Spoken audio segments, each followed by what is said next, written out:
we're going to discuss how to negotiate salary during an interview. Yes, a really fun topic.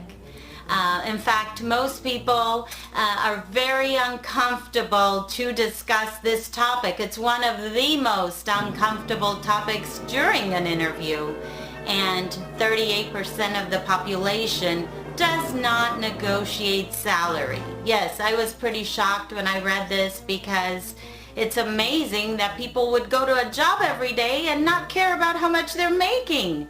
It's not that they don't care, it's that they don't know or maybe don't want to know how to really approach it because it's uncomfortable. So let's make it a little more durable, shall we?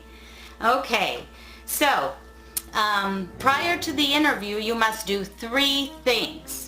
First, you must research the range that a person with your type of experience is generally paid in your area. And you got to be careful because every area is different. Where do you begin? A Google search is always a good thing. Google seems to know just about everything. Also, you may want to look at some recruiters. They've done their homework and they know the exact range in your exact area for someone with your years or months of experience.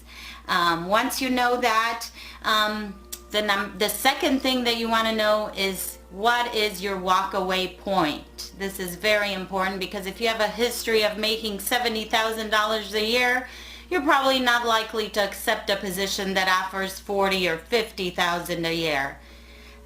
Third, know something unique that interests you and ties you specifically to this job or to this company. And I'll explain that in a little bit. So basically, what happens when you get the question, so Mary, what salary are you looking for? The very first thing that you need to know is do not or try not to give an exact figure.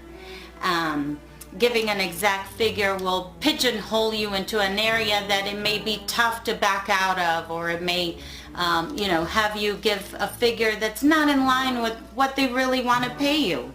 So instead, what you want to do, you'll want to say something like, I am flexible and I know that we can work out the details of what specifically I would get paid when offered this position. You always want to give a smile. Why? Because a smile breaks the ice and it shows that you're genuine and you're a reasonable, nice person. You're going to want to follow up with a specific thing about this company that you know and you've done research prior to this.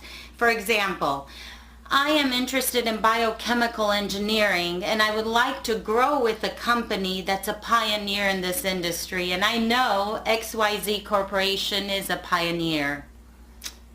And again, you've shown a special interest, you've shown that you've done your homework, and now you're going to show that you are able and will be an asset to this company. Now, whatever you do, do not, and I say do not, say that money is not important. I mean, after all, who works for free anyway? Unless you're really rich, I doubt you would go to work every day if you didn't get a paycheck at the end of the 2 weeks or so. So anyway, if you do this, you're not going to seem genuine, and quite honestly, it's going to seem like a lie. So, good. I'm glad we got that out of the way. And the employer wants to know 2 things. They want to know that you are really interested in this position. You're not just throwing out 100 resumes and just going into whoever calls you. And also they want to know that the money you are seeking is not out of range with what they're willing to pay you and what they can pay you. So what happens if the range is not exactly what you want, but it's not a deal breaker either? Well, then you can negotiate other things. Things like a preferred work schedule, vacation accrual, things like training, even tuition reimbursement. Believe it or not, applicants are shy. They're scared. They're afraid they're going to break the deal if they bring something like this up.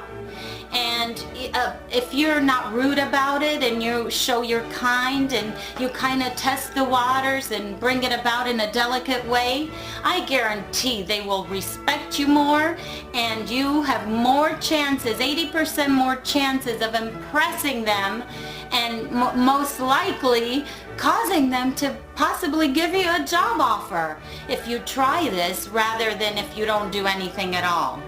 So I hope this helped, and I hope you've learned a few things, and I most importantly hope you get paid what you deserve in your next job offer. See you in my next video. Bye.